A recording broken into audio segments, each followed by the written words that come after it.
Cloverfield is the first feature-length debut for Matt Reeves that was released in 2008.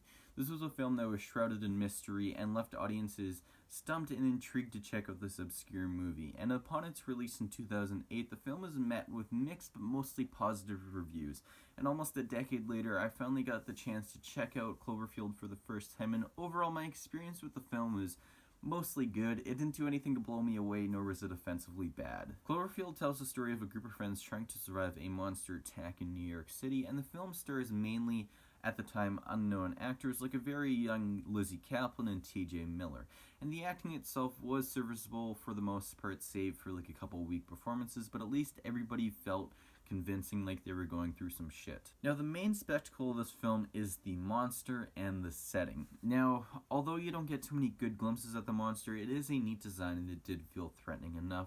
And despite taking place on a soundstage, I thought that the filmmakers did a great job at faithfully recreating New York, as I was totally immersed into the world. On a side note, the way the CGI was handled in this film I thought was great. Whenever I saw something that wasn't a practical effect, I was never taken out of the movie. It only felt like the filmmakers used the CGI in places that it needed to be, and I wish more other big blockbuster movies would use this integration as well as Cloverfield did. Now, the biggest issue facing this movie is the story and character motivation. The story centers around three friends traveling across the city to save their other friend, despite numerous people telling them that the area of the city they're traveling to is completely lost, and if they have any chance of surviving, they better follow the military-advised rescue plan.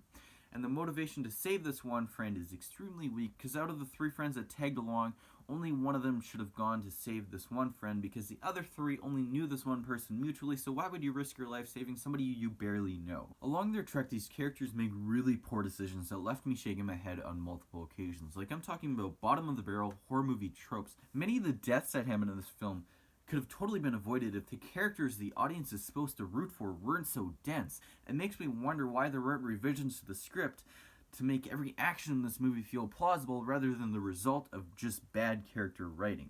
It's frustrating when you see a movie like this just fail on the most basic level. So although the film has issues in many respects, I actually did find enjoyment in it. Despite the overall forgetfulness of the filming and wanting to rip my hair out every 10 minutes, I actually do see myself rewatching this movie sometime in the future. I did enjoy the setting, and the lore behind the Cloverfield universe is quite intriguing. So if you have not seen Cloverfield before, I mean, I do recommend it. It is a decent monster film, and I'm sure you'll get a few kicks out of it. As for me, I found it somewhat disappointing, as like I said, many of the flaws in this film could have totally been avoided. I wanted to love this film, but sadly it just didn't do it for me. So with that being said, Cloverfield gets a 6 out of 10. Alright guys, this has been your favorite critic with another review. If you enjoyed this video, please smack the like button as always, share it to your friends, and subscribe for more.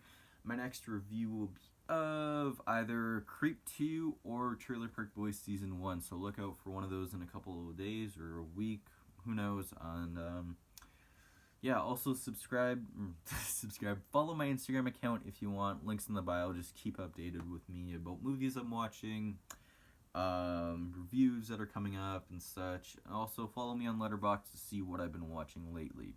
Anyways guys, I'll see you guys next time. That was a lot of guys. Peace.